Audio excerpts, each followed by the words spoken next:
मेरा नाम जी अब्दुल हमीद।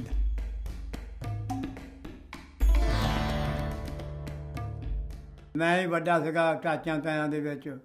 ਦੋ ਮੇਰੇ ਚਾਚੇ ਸੀਗੇ, ਮੇਰਾ ਬਾਪ ਵੱਡਾ ਸੀਗਾ। ਉਹ ਤਕਰੀਬਨ ਮੈਂ 10 ਸਾਲ ਦਾ ਹੋਊਗਾ, 11 ਦਾ ਹੋਊਗਾ, 12 ਦਾ ਹੋਊਗਾ, ਉਹ ਫੌਤ ਹੋ ਗਿਆ। ਮੈਂ ਦੂਸਰੀ ਕਲਾਸ ਦੇ ਵਿੱਚ ਪੜ੍ਹਦਾ ਸੀਗਾ।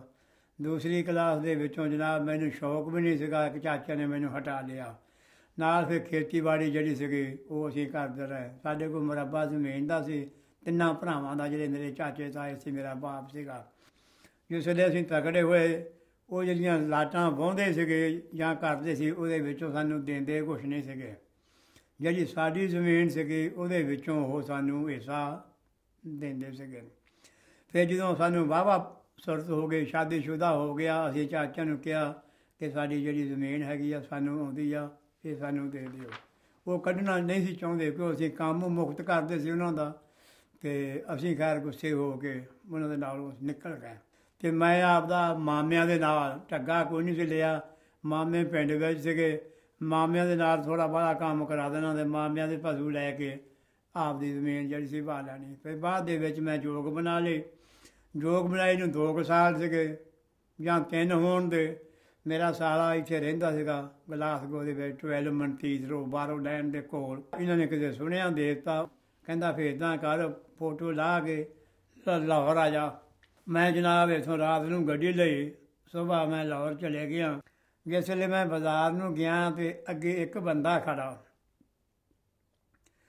ਇੱਕ ਦੂਸਰਾ ਜਿਹੜਾ ਸੀਗਾ ਉਹਦੇ ਨਾਲ ਦਾ ਸੀਗਾ, ਪਰ ਮੈਨੂੰ ਨਹੀਂ ਪਤਾ ਵੀ ਇਹ ਕੌਣ ਹੈਗਾ ਕੌਣ ਨਹੀਂ। ਉਹ ਕਹਿੰਦਾ ਕਿ ਮੈਂ 100 ਦਾ 200 ਰੁਪਈਆ ਬਣਾ ਦਿੰਦਾ। ਉਹ ਉਹਦੇ ਨਾਲ ਦਾ ਸੀ। ਮੈਂ ਜ਼ਿਮੀਂਦਾਰ, ਕਦੀ ਸ਼ਹਿਰਾਂ 'ਚ ਗਿਆ ਨਾ। ਉਹ ਕਹਿੰਦਾ ਛੇਤੀ ਕਰ ਯਾਰ, ਮੈਂ ਬੱਸ ਲੈਣਾ ਵਾ। ਉਹਨੇ ਰੁਪਈਆ 100 ਦਿੱਤਾ, ਉਹਨੇ 200 ਕੱਢ ਕੇ ਉਹਨੂੰ ਫੜਾ ਦਿੱਤਾ। ਅੱਛਾ, ਮੈਨੂੰ ਕਹਿੰਦਾ ਵੀ ਹੁਣ ਤੂੰ ਕਿੱਦਾਂ? ਮੈਂ ਕਿਹਾ ਮੇਰੇ ਕੋਲ ਰੁਪਈਏ ਸਿਰਫ 50 ਹੈਗੇ ਆ। ਅਤੇ ਮੈਂ ਸੋਚਿਆ ਵੀ 100 ਬਣ ਜਾਣਾ ਵਾ। ਮੈਨੂੰ ਕਹਿੰਦਾ ਵੀ 10 ਕਰਮਾਂ ਜਾਂ ਪਿੱਛਾ ਮੁੜ ਕੇ ਨਹੀਂ ਵੇਖਣਾ। ਜਦੋਂ ਮੈਂ 5 ਕਰਮਾਂ ਗਿਆ ਤਾਂ ਮੇਰੇ ਦਿਲ ਨੂੰ ਇਸ ਤਰ੍ਹਾਂ ਹੋਇਆ ਵੀ ਕਿਤੇ ਭੱਜ ਨਾ ਗਿਆ ਹੋਵੇ। ਜਦ ਮੈਂ ਨਿਗਾਹ ਮਾਰ ਕੇ ਪਿੱਛੇ ਵੇਖਿਆ, ਉੱਥੇ ਬੰਦਾ ਹੈ ਨਾ। ਬਾਅਦ ਦੇ ਵਿੱਚ ਉਹਨੇ, ਮੇਰਾ ਜਿਹੜਾ ਮਾਮੇ ਦਾ ਪੁੱਤ ਸੀਗਾ, ਉਹਦਾ ਭਾਈ ਇੱਥੇ ਰਹਿੰਦਾ ਸੀ, ਉਹਨੇ ਟੈਲੀਗ੍ਰਾਮ ਕੀਤੀ ਵੀ ਮੈਨੂੰ ਵੀ ਸੱਦ। ਉਸ ਬੰਦਾ ਖੁਦ ਨਹੀਂ ਆਇਆ, ਉਹਦਾ ਬੰਦਾ ਆਇਆ। ਉਹ ਆਇਆ, ਉਹ ਕਹਿੰਦਾ ਵੀ ਉਹ ਆਦਮੀ ਨੂੰ ਮੈਂ ਮਿਲਣਾ ਵਾ ਜਿਹਦੇ ਪੈਸੇ ਨਿਕਲ ਗਏ ਸੀ। ਅੱਛਾ, ਉਹ ਮੇਰੀ ਮਾਂ ਨੂੰ ਪਤਾ ਲੱਗ ਗਿਆ। ਮੈਂ ਬਾਹਰੋਂ ਆਇਆ ਅਤੇ ਉਹਨੇ ਛਿੱਤਰ ਲਾ ਲਿਆ। ਕਹਿੰਦੀ ਤੂੰ ਝੂਠ ਕਿਉਂ ਮਾਰਿਆ? ਮੈਂ ਕਿਹਾ ਮਾਂ ਤੇਰੇ ਤੋਂ ਡਰਦੇ ਨੂੰ ਮੈਂ ਝੂਠ ਮਾਰਿਆ ਵੀ ਮਾਰੂਗੀ ਮੈਨੂੰ। ਖੈਰ ਗੱਲ ਗਈ ਆਈ। ਅਸੀਂ ਜਨਾਬ ਉਸ ਆਦਮੀ ਨੂੰ ਸਾਨੂੰ ਸੱਦਿਆ, ਅਸੀਂ ਉਸ ਦਿਨ ਤਰੀਕ 'ਤੇ ਗਏ, ਫੋਟੋ ਲਾ ਕੇ ਅਸੀਂ ਦੇ ਆਏ। ਅਸੀਂ ਕਿਹਾ ਯਾਰ ਪੈਸੇ ਤਾਂ ਸਾਡੇ ਕੋਲ ਹੈ ਨਹੀਂ, ਦੇ ਪੈਸੇ ਕਿੰਨੇ? ਕਹਿੰਦਾ ਪੈਸੇ ਆ ਜਾਣਦੇ, ਕੋਈ ਗੱਲ ਨਹੀਂ, ਅਤੇ ਤੁਸੀਂ ਜਾਣਾ? ਮੈਂ ਕਿਹਾ ਹਾਂ ਅਸੀਂ ਜਾਣਾ। ਮੈਂ ਕਿਹਾ ਪੈਸੇ ਦੱਸ ਕਿੰਨੇ? ਕਹਿੰਦਾ 3000 ਰੁਪਈਆ। ਖੈਰ ਅਤੇ ਮੇਰਾ ਚਾਚਾ ਇੱਥੋਂ ਗਿਆ ਸੀਗਾ, ਬੁਲਬਨਹਮਟਨ ਰਹਿੰਦਾ ਸੀਗਾ, ਅਤੇ ਉਹਦੇ ਕੋਲ ਪੈਸੇ ਉਹਨਾਂ ਜ਼ਮਾਨਿਆਂ ਦੇ 40,000 ਰੁਪਈਆ ਉਹ ਲੈ ਕੇ ਗਿਆ ਸੀ। ਮੈਂ ਆਪਦੇ ਚਾਚੇ ਦੀ ਮਿਹਨਤ ਕੀਤੀ। ਮੈਂ ਕਿਹਾ ਚਾਚਾ ਮੈਨੂੰ ਪੈਸੇ ਦੇ ਦੇ, ਅਤੇ ਮੈਂ ਚਲੇ ਗਿਆ। ਅਤੇ ਚਲੋ ਕਮਾ ਕੇ ਚਾਚੇ ਦੀ ਮੇਰੀ ਨਾਲ ਉਹ ਮੁਲਾਕਾਤ ਚੰਗੀ। ਅਸੀਂ ਖਾਨੇ ਵਾਲੋਂ ਗੱਡੀ ਲੈ ਕੇ ਜਨਾਬ ਅਸੀਂ ਸੱਖਰ ਤੋਂ ਜਨਾਬ ਅਸੀਂ ਕੋਟਾ ਆ ਗਏ ਸੀਗੇ। ਕੋਟੇ ਅਸੀਂ 24 ਆਦਮੀ ਸੀਗੇ। 24 ਆਦਮੀ ਜਿਹੜੇ ਸੀਗੇ ਉਹ ਪੂਰੇ ਇਕੱਠੇ ਨਹੀਂ ਸੋਏ, ਕੋਈ ਅੱਜ ਆ ਗਿਆ, ਕੋਈ ਕੱਲ੍ਹ ਆ ਗਿਆ। ਸਾਨੂੰ ਉੱਥੇ 6-7 ਦਿਨ ਲੱਗ ਗਏ। ਉੱਥੋਂ ਗੱਡੀ ਅੱਛੀ ਦਿਨ ਚੱਲਦੀ ਹੈਗੀ ਆ, ਉਹ ਜਾਂਦੀ ਆ ਤਹਿਰਾਨ। ਤਹਿਰਾਨ ਜਾਂਦੀ ਆ, ਉੱਥੇ ਪਾਕਿਸਤਾਨੀ ਮੁਸਾਫਰਖਾਨਾ ਸੀਗਾ। ਉੱਥੇ ਜਾ ਕੇ ਅਸੀਂ ਜਨਾਬ ਆਪਦਾ ਕੰਪ ਲਾ ਲਿਆ। ਕਰੰਸੀ ਸਾਨੂੰ ਕੋਟਿਓਂ ਮਿਲੀ ਨਹੀਂ ਸੀਗੀ। ਅਸੀਂ ਜੁੱਤੀਆਂ ਲੈ ਲਈਆਂ, ਲੇਡੀ ਜੁੱਤੀਆਂ ਲੈ ਲਈਆਂ, ਸਾਬਣ, ਚਾਹ ਦੇ ਡੱਬੇ ਲੈ ਲਏ, ਅਗਰਬੱਤੀਆਂ ਲੈ ਲਈਆਂ। ਇੱਦਾਂ ਦਾ ਨਿੱਕਰ ਸੁੱਕਰ ਲੈ ਕੇ ਟੇਚੀ ਕੇਸ ਭਰ ਲਿਆ। ਜਿਸ ਵੇਲੇ ਕੁੜੀਆਂ ਨੂੰ ਦਾਜ ਦੇਈਦਾ ਨਾ, ਇਸ ਤਰ੍ਹਾਂ ਕਰ ਲਿਆ। ਪਾਕਿਸਤਾਨੀ ਮੁਸਾਫਰਖਾਨੇ ਵਿੱਚ ਜਾ ਕੇ ਅਸੀਂ ਮਨਿਆਰੀ ਲਾਤੀ ਸਾਰਿਆਂ ਨੇ। ਉਹ ਅਸੀਂ ਤੁੰਮਣ, ਉਸ ਮੁਲਕ ਦੇ ਤੁੰਮਣ ਕਹਿੰਦੇ ਸੀ, ਕਿਹਾ ਸੀ ਤੁੰਮਣ ਹੀ ਕਹਿੰਦੇ ਸੀ। ਉਹ ਅਸੀਂ ਵੱਟ ਕੇ ਤਾਂ ਪੈਸੇ ਵਟਾ ਲਿਆ।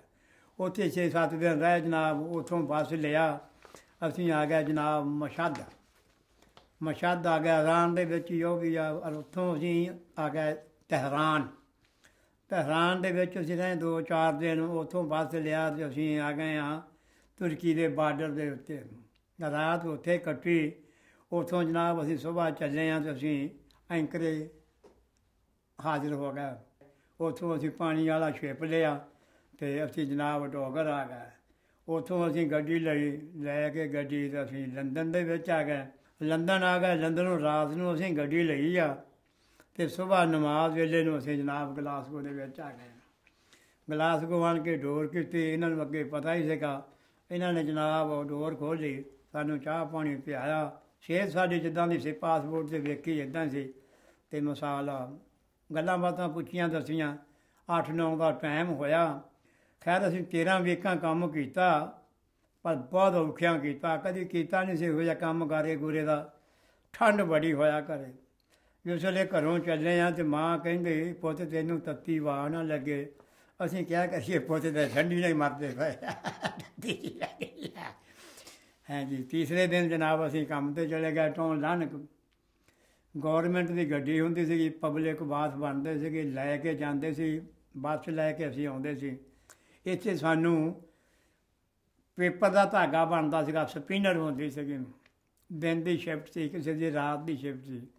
4 ਸਾਲ ਤੋਂ ਬਾਅਦ ਫਿਰ ਮੈਂ ਆਪਦੇ ਬੱਚੇ ਸੱਦ ਲਏ। ਮੇਰੀ ਇੱਕ ਲੜਕੀ ਸੀ, ਮੈਂ 61 ਦੀ ਪੈਦਾਇਸ਼ ਸੀਗੀ, 62 ਦੇ ਵਿੱਚ ਮੈਂ ਆਇਆ ਵਾਂ। ਉਹ ਇੰਨੀ ਕੁ ਸੀਗੀ ਜਦੋਂ ਇੱਥੇ ਆਈ। ਬਾਅਦ ਦੇ ਵਿੱਚ ਅੱਲਾ ਨੇ ਮੇਰਾ ਲੜਕਾ ਹੋਇਆ, ਫਿਰ 2 ਲੜਕੀਆਂ। ਮੇਰੇ ਹੁਣ 3 ਲੜਕੀਆਂ ਵਾਂ ਅਤੇ 1 ਲੜਕਾ ਹੈਗਾ। ਫਿਰ ਤੈਨੂੰ ਪਤਾ ਹੌਲੀ ਹੌਲੀ 100 ਤੋਂ ਮੈਂ ਉੱਤੇ ਤਨਖਾਹ ਚਲੀ ਗਈ। ਫਿਰ ਬਾਅਦ ਦੇ ਵਿੱਚ ਜਨਾਬ ਮੇਰਾ ਭਾਣਜਾ ਆ ਗਿਆ ਗਲਾਸਗੋ ਦੇ ਵਿੱਚੋਂ, ਪੜ੍ਹਿਆ ਹੋਇਆ ਸੀਗਾ। ਅਸੀਂ ਦੁਕਾਨ ਲੈ ਲਈ। ਜਨਾਬ ਅਸੀਂ ਕੋਈ 20-25 ਸਾਲ ਅਸੀਂ ਦੁਕਾਨ ਕੀਤੀ। ਮੁਸਲਮਾਨਾਂ ਨੂੰ ਪਹਿਲੀ ਗੱਲ ਤਾਂ ਇਹ ਹੈਗੀ ਆ, ਜਦੋਂ ਬੰਦੇ ਇੱਥੇ ਕੋਈ 15, 18 ਜਾਂ 20 ਜਾਂ 30 ਜਾਂ 40 ਸੀਗੇ, ਲੋਕ ਕੰਮਾਂ ਦੇ ਵਿੱਚ ਹੁੰਦੇ ਸੀਗੇ। ਨਮਾਜ਼ ਦੇ ਉੱਤੇ ਬਸ ਉਹ ਜਦੋਂ ਛੁੱਟੀਆਂ ਹੁੰਦੀਆਂ ਸੀਗੀਆਂ ਜਾਂ ਐਤਵਾਰ ਵਾਰ ਦੀ ਛੁੱਟੀ ਹੁੰਦੀ ਸੀ, ਉਸ ਵਕਤ ਜਾਂਦੇ ਸੀ, ਇਕੱਠੇ ਹੁੰਦੇ ਸੀ, ਨਮਾਜ਼ ਪੜ੍ਹਦੇ ਸੀ, ਉਹ ਪੜ੍ਹਾਉਂਦਾ ਸੀ।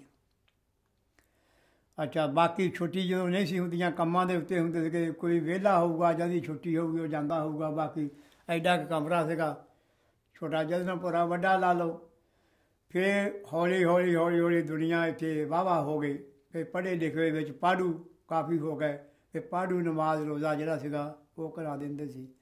ਇੱਥੇ ਸ਼ਾਹ ਮੁਹੰਮਦ ਹੁੰਦਾ ਸੀਗਾ, ਇੱਕ ਹਾਜੀ ਗੌਂਸ ਹੁੰਦਾ ਸੀਗਾ, ਉਹ ਬਹੁਤ ਪੜ੍ਹਿਆ ਲਿਖਿਆ ਸੀਗਾ। ਫਿਰ ਛੋਟੀ ਜਿਹੀ ਮਸਜਿਦ ਲੈ ਲਈ, ਘਰ ਹੀ ਸੀ, ਮਸਜਿਦ ਨਹੀਂ ਸੀ, ਘਰ ਹੀ ਸੀ। ਉਹਦੇ ਵਿੱਚ ਨਮਾਜ਼ ਰੋਜ਼ਾ ਕਰ ਲੈਣਾ। ਫਿਰ ਅਸੀਂ ਹਿਲਟਾਊਨ ਦੇ ਉੱਤੇ ਦੁਨੀਆ ਕਾਫੀ ਹੋ ਗਈ, ਗੁਜਰਾਤੀ ਵੀ ਆ ਗਏ ਵਿੱਚ, ਸਾਰੇ ਹੋ ਗਏ। ਫਿਰ ਹਿਲਟਾਊਨ ਉੱਤੇ ਅਸੀਂ ਮਸਜਿਦ ਜਨਾਬ ਅਰਬੀ ਆਏ ਸੀਗੇ, ਹੇਠ ਰੱਖ ਗਏ। 2 ਲੱਖ ਦੀ ਅਸੀਂ ਇਹ ਜਗ੍ਹਾ ਲਈ ਸੀਗੀ। ਬਾਅਦ 5-4 ਸਾਲ ਇਹ ਪਈ ਰਹੀ। ਬਾਅਦ ਦੇ ਵਿੱਚ ਫਿਰ ਅਗਰਾਈ ਕਰਨੀ ਉਹਨੇ ਸ਼ੁਰੂ ਕਰ ਦਿੱਤੀ। ਮਸਾਲਾ ਉਹ ਕਿਸੇ ਨੇ 10 ਦਿੱਤਾ, ਕਿਸੇ ਨੇ 5 ਦਿੱਤਾ, ਕਿਸੇ ਨੇ 20 ਦਿੱਤਾ, ਜਿੱਦਾਂ ਕਿਸੇ ਕੋਲ ਗੁੰਜਾਇਸ਼ ਸੀਗੀ। ਮਸਜਿਦ ਬਣਨੀ ਸ਼ੁਰੂ ਹੋ ਗਈ। ਜਨਾਬ ਅੱਲਾ ਕੀਤਾ ਅਤੇ ਮਸਜਿਦ ਵੀ ਬਣ ਗਈ। ਜਿਸ ਵੇਲੇ ਅਸੀਂ ਪਹਿਲੋਂ ਸੀ ਨਾ, ਜੇ ਕੋਈ 10, 20, 25, 30, 40 ਆਦਮੀ ਸੀ ਨਾ, ਉਸ ਵਕਤ ਹੀ ਸਾਨੂੰ ਇੱਦਾਂ ਹੀ ਸਮਝਦੇ ਸੀਗੇ ਜਿੱਦਾਂ ਆਪਾਂ ਭੈਣਾਂ ਭਰਾਵਾਂ ਤਾਂ ਸਮਝਦੇ ਹਾਂ। ਜਿੱਦਾਂ ਫਿਰ ਆਪਣੀ ਦੁਨੀਆ ਜ਼ਿਆਦਾ ਆਉਂਦੀ ਗਈ, ਉਸ ਤਰ੍ਹਾਂ ਫਿਰ ਸਾਨੂੰ ਬਹੁਤ ਬੁਰਾ ਸਮਝਦੇ ਸੀਗੇ। ਗਾਲਾਂ ਵੀ ਕੱਢ ਲੈਂਦੇ ਸੀ। ਹੁਣ ਅੱਜ ਤੋਂ 10 ਸਾਲ ਲਾ ਲਾ ਜਾਂ 15 ਲਾ ਲਓ ਜਾਂ 5 ਲਾ ਲਓ, ਹੁਣ ਇਸ ਵਕਤ ਇਸ ਤਰ੍ਹਾਂ ਵਾ ਕਿ ਜਿੱਦਾਂ ਆਪਾਂ ਪਾਕਿਸਤਾਨ ਦੇ ਵਿੱਚ ਹੀ ਵੱਸਦੇ ਹੁੰਦੇ ਨਾ, ਇਸ ਤਰ੍ਹਾਂ ਅਸੀਂ ਹੁਣ ਇੱਥੇ ਡੰਡੀ ਦੇ ਵਿੱਚ, ਹੋਰਾਂ ਸ਼ਹਿਰਾਂ ਦਾ ਸਾਨੂੰ ਨਹੀਂ ਪਤਾ, ਡੰਡੀ ਵਿੱਚ ਤਾਂ ਅਸੀਂ ਹੁਣ ਇਸ ਤਰ੍ਹਾਂ ਵੱਸਦੇ ਹਾਂ ਜਿੱਦਾਂ ਗੋਰੇ ਜਾਂ ਕਾਲੇ ਜੋ ਵੀ ਅਸੀਂ ਸਾਰੇ ਇੱਕੋ ਹੀ ਫੈਮਿਲੀ ਹੁੰਦੀ ਆ। ਬੜਾ ਪੈਸਾ ਕਮਾਇਆ, ਇਹਨੇ ਝੂਠ ਨਹੀਂ ਮਾਰਨਾ। ਅਸੀਂ ਐਡਾ ਮਕਾਨ ਸੋਨੇ ਦਾ ਬਣਾ ਦਿੰਦੇ, ਅਸੀਂ ਸੋਚਿਆ ਹੀ ਨਹੀਂ। ਖਾ ਪੀ ਲਵੋ।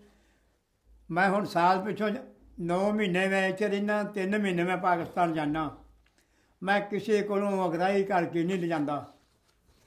ਮੈਂ ਆਪ ਦਾ ਖਰਚਾ ਲੈ ਕੇ ਜਾਂਦਾ। ਫਿਰ ਵੀ 1, 2, 3 ਆਦਮੀਆਂ ਦੀਆਂ ਮੈਂ ਗਰੀਬਾਂ ਗੁਰਬਿਆਂ ਦੀਆਂ ਅੱਖਾਂ ਬਣਾ ਕੇ ਆਉਣਾ।